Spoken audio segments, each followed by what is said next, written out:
देखिए, हम आवेश पढ़ाने जा रहे हैं। तो आवेश होता क्या है, चार्ज होता क्या है। Charge is the property of matter with associated of matter. ये आवेश पदार्थ की एक प्रॉपर्टीज होती है। आवेश पदार्थ की एक प्रॉपर्टीज होती है जो मैटर के साथ में जुड़ी रहती है। आवेश दो प्रकार के होते हैं। एक होता है धन आवेश और दूसरा होता है ऋण आवेश। एक धन आवेश होता है, एक ऋण आवेश होता है।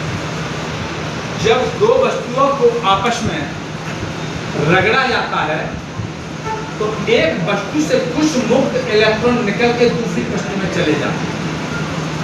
जिस वस्तु से इलेक्ट्रॉन निकलते हैं उस वस्तु में इलेक्ट्रॉन की कमी आती है और उस पर धन आवेश उत्पन्न होता है।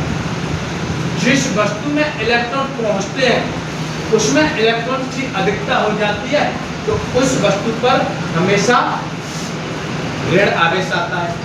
एक साइंटिस्ट थे जिनका नाम था बेंजामिन फ्रैंकलिन।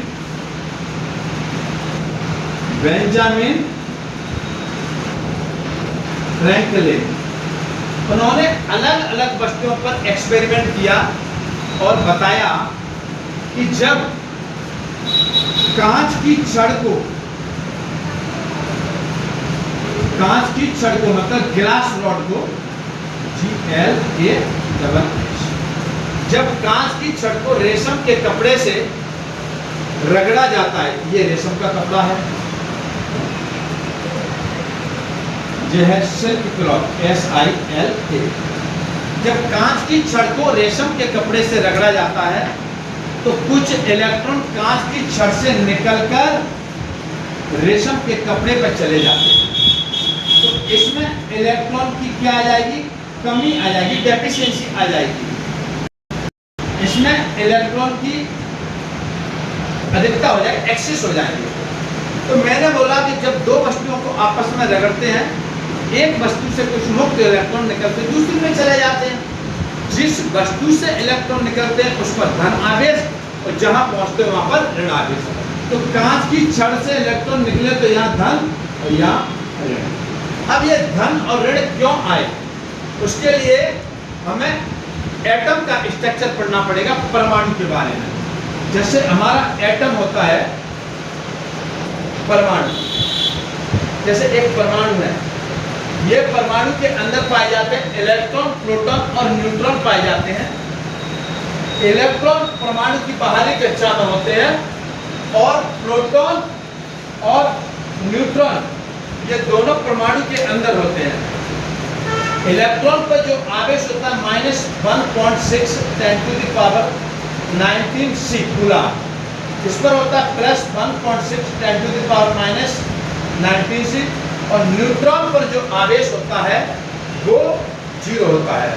इलेक्ट्रॉन को जे थॉम्सन ने डिस्कवर किया था, प्रोटॉन को रदरफोर्ड ने डिस्कवर किया था और न्यूट्रॉन को जेम्स चैडविक ने डिस्कवर किया था।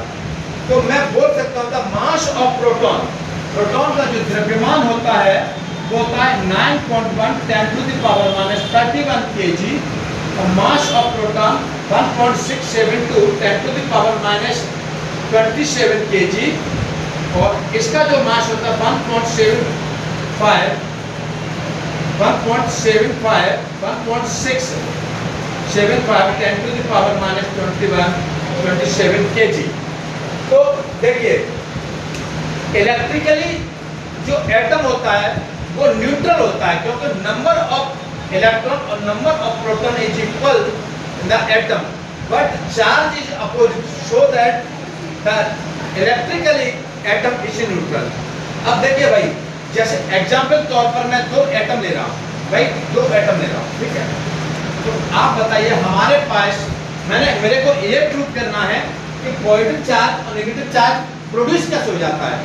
तो देखिए आप यहाँ पर मैंने एक हीलियम न्यूक्लियस लिया और हीलियम पर इसका एटॉमिक नंबर 2 होता है और इसका एटॉमिक मास 4 होता है। मैंने दूसरा एटम ऑक्सीजन लिया, एटॉमिक नंबर 8 होता है और इसका एटॉमिक मास 17 होता है। जब मैं इनकी स्ट्रक्चर बनाऊंगा तो आप देखिए ये मेरे पास हीलियम एटम है और इसका ये न्यूक्लियस है। मैंने ये बताया number of electron equal to the number of proton equal to the atomic number. तो इसका एटॉमिक नंबर भैया ये Z, इसका एटॉमिक मास Za। तो जितने एटॉमिक नंबर होगा उतने ही इसमें इलेक्ट्रॉन होंगे, उतने ही इसमें प्रोटॉन होंगे। तो इसमें नंबर ऑफ इलेक्ट्रॉन कितने होंगे भैया 2, नंबर ऑफ प्रोटॉन कितने होंगे 2 और न्यूट्रॉन भी निकालेंगे तो नंबर ऑफ न्यूट्रॉन भी मिलाएंगे। इसका स्ट्रक्चर मैं बना रहा हूँ, ये किसका है ऑक्सीजन वाला। तो ऑक्सीजन में देखिए क्या होगा, नंबर ऑफ इलेक्ट्रॉन कितने होंगे 8, नंबर ऑफ प्रोटॉन कितने होंगे 8। अब 17 में से 8 घटा दीजिए आप, तो न्यूट्रॉन की संख्या कितनी आ जाएगी 9 आ जाएगी। अब देखिए हमारे पास एक, इधर देखिए हमारे पास एक ऑब्जेक्ट हीलियम का बना है और दूसरा ऑब्जेक्ट हमारे पास ऑक्सीजन का बना है। जब ये दो ऑब्जेक्ट को आपस में रब्ड किया जाता है, रब्ड मतलब फ्रैक्शन बिटवीन टू ऑब्जेक्ट, जब आपस में इनको रगड़ा जाता है तो एक ऑब्जेक्ट से माना ऑक्सीजन से हीलियम से इलेक्ट्रॉन निकल के और कहाँ चले गए, यहाँ चले गए। तो इसमें बताइए एक इलेक्ट्रॉन की कमी हो जाएगी। इसका कहने का मतलब है कि इसमें कितने इलेक्ट्रॉन रह जाएंगे 1 और इधर पहुंच गया तो इसमें कितने इलेक्ट्रॉन रह जाएंगे भैया, इस पर 9 हो जाएंगे। अब देख लीजिए इलेक्ट्रॉन पर चार्ज कैसा होता है नेगेटिव, प्रोटॉन पर चार्ज कैसा होता है बेटा पॉजिटिव। तो आप देखिए यहाँ पर कितने इलेक्ट्रॉन है, 1 इलेक्ट्रॉन है। तो इसका मतलब मेरे पास इस हीलियम पर 1 नेगेटिव चार्ज रह गया। कब रह गया, आपस में रगड़ने के बाद, फ्रिक्शन करने के बाद। और यहाँ पर प्रोटॉन कितने 2, तो यहाँ पर 2 पॉजिटिव चार्ज हो गए। इधर देखिए यहाँ पर 9 इलेक्ट्रॉन हो गए रगड़ने के बाद। तो 1 2 3 4 5 6 7 8 9, यहाँ पर 8 प्रोटॉन हो तो 8 पॉजिटिव चार्ज होंगे। 1 2 3 4 5 6 7 8। अब बताइए नेगेटिव पॉजिटिव को काटेगा, आप बताइए ये इसको उड़ा देगा तो ये कैंसिल हो गया।